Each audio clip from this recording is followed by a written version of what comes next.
बिस्मिल्लाहिर्रहमानिर्रहीम। अस्सलाम वालेकुम मेरी प्यारी बहनें, कैसी हैं सब। उम्मीद करती हूँ आप सब ठीक होंगी और दुआ में हमें याद रखा होगा। तो आज हम आपके लिए लाए हैं शलवार, ट्राउज़र या कैप्री, जो कुछ भी है आप उसका नाप किस तरीके से ले सकते हैं बहुत आसानी के साथ। तो वीडियो को एंड तक देखिएगा क्योंकि जो टिप्स इसमें दी जाएंगी वो आपके बहुत काम आएंगी और आपसे कोई भी पॉइंट मिस ना हो, इसलिए प्लीज़ वीडियो को एंड तक देखें और हमारे साथ शेयर करें कि आपको वीडियो कैसी लगी। तो ये देखिए मेरे पास ट्राउज़र का नाप लिखा हुआ है। अब मैं आपको तरीका बताती हूँ कि हम कैसे बहुत ही आसानी के साथ ट्राउज़र का नाप कर सकते हैं। तो मैं बहुत ट्राउज़र का नाप लेने का भी बहुत से लोगों के अपने तरीक़ाकार हैं कि किस तरीके से उन्होंने लेना है, लेकिन मैं आपको बहुत ही सादा और आसान तरीके से बताऊँगी उन बहनों के लिए, उन सिस्टर्स के लिए जो घर में सिलाई अभी सीख रही हैं और स्टार्टिंग करना चाहती हैं या कर रही हैं। तो उनको कैसे इन चीज़ों के बारे में मालूमात नहीं है तो उनको बताया जाए कि उन्होंने कैसे करना है। तो हम स्टार्ट करते हैं। ट्राउज़र का नाप करने के लिए भी सेम जैसा कि हमने आपको पिछली वीडियो में बताया शर्ट के नाप का, कि आपको लंबाई और चौड़ाई का नाप सबसे पहले करना होता है। ये बहुत ज़रूरी है। तो लंबाई के लिए हमने इस तरह से मैयर टेप को रखा है बिल्कुल नेफे के ऊपर और इसको थोड़ा सा आपने इस तरह से खींच लेना है ट्राउज़र को अपने। बहुत ज़्यादा नहीं खींचना, ढीले हाथ से खींचना है ताकि ये जो इलास्टिक की वजह से यहाँ पे थोड़ी बहुत चुन्नटें इकट्ठी हो रही होती हैं वो थोड़ी सी सीधी हो जाएं। तो इस तरीके से हमने इसको थोड़ा सा सीधा करके यूँ नाप करना है। तो ये देखिए ये हमारी लंबाई आ रही है ट्राउज़र की 35.5। इस तरीके से हमने चौड़ाई का नाप यहाँ से करना होता है। तो ये मैंने बिल्कुल आसन के कॉर्नर पे रखा है मैयर टेप को और बिल्कुल इस ट्राउज़र की किनारे पे यहाँ पे हमने जो हमारा तैयार नाप आ रहा होता है ये 14.5 है। तो हमारा जो तैयार नाप आ रहा होता है हमने बिल्कुल वही लिखना होता है, अपने पास नोट करना होता है। और जो भी हमने कपड़े का एक्स्ट्रा मार्जिन देना होता है सिलाई या कटिंग के लिए वो हमेशा हम कटिंग के दौरान देते हैं। तो इस चीज़ का आपने ध्यान रखना है। तो अब हम करते हैं पाइंचे का नाप।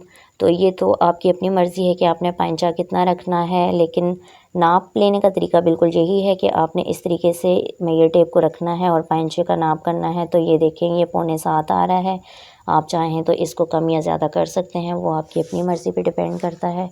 इसके बाद हम आसन का नाप करते हैं और आसन का नाप इस तरीके से करना है। हमने ट्राउज़र को खोल लिया, खोल लें या बंद कर लें इससे कोई मसला नहीं, लेकिन खोल के ज़्यादा अच्छे तरीके से हो जाएगा। बिल्कुल इसी तरीके से हमने मैयर टेप को रखना है नेफे के किनारे पे और यहाँ पे हमने ऐसे इसको ज़रा सा ढीले हाथ से ही इसको थोड़ा सा सीधा करना है कपड़े को और यहाँ पे हमने बिल्कुल कॉर्नर तक लाना है मैयर टेप को। तो ये देखिए हमारा 13 इंच इसका नाप आ रहा है।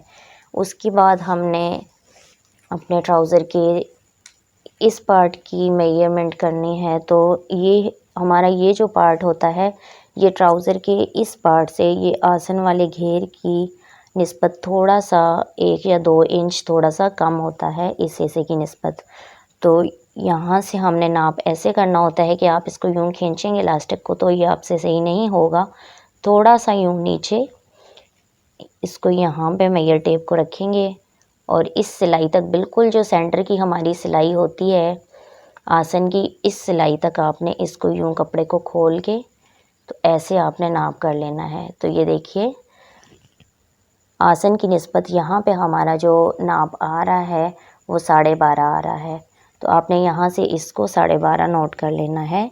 बेल्ट का हिस्सा कह लें या नेफे का कह लें, आपने इसको 12.5 लिख लेना है अपने अकॉर्डिंग, जितना आपका ट्राउज़र होगा उस हिसाब से।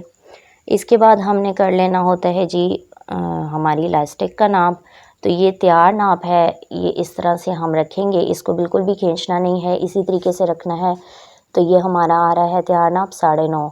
तो हम इलास्टिक का तैयार नाप लिखेंगे 9.5 इस तरीके से। ये मैंने खोल के इस तरीके से घुमा कर मैयर टेप को नाप नहीं किया, बिल्कुल ऐसे ही इसको डबल फोल्ड किया हुआ है और इस तरीके से ही रख के मैंने सिंपल यूँ मैयर टेप रख के मैंने एक ही तरफ से इसको मैयर कर लिया है। तो ये 9.5 आ रहा है।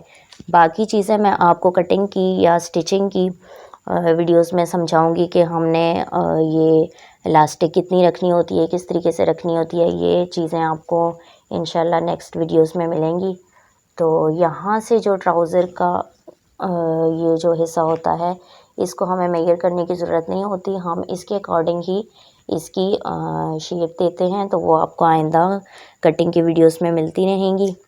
तो ये हो गया हमारा ट्राउज़र का नाप। देखिए कोई इसमें कोई मुश्किल नहीं थी, ये हमने लिख के रखा हुआ है। और ये चीज़ बिल्कुल ध्यान में रखिए कि जब भी आप ट्राउज़र का या शर्ट का किसी भी चीज़ का नाप करें तो उसको अच्छी तरीके से पहले प्रेस कर लें, ताकि उसमें कोई सिलवट या झोल वगैरह ना हो और आपको कटिंग में कोई नाप लेने में परेशानी ना हो और कटिंग में परेशानी ना हो, क्योंकि ज़रा सा भी ढील हो या खिंचा हुआ हो तो आपकी फ़िटिंग में प्रॉब्लम हो सकती है, जो बाद में आपको परेशानी का सामना करना पड़ेगा।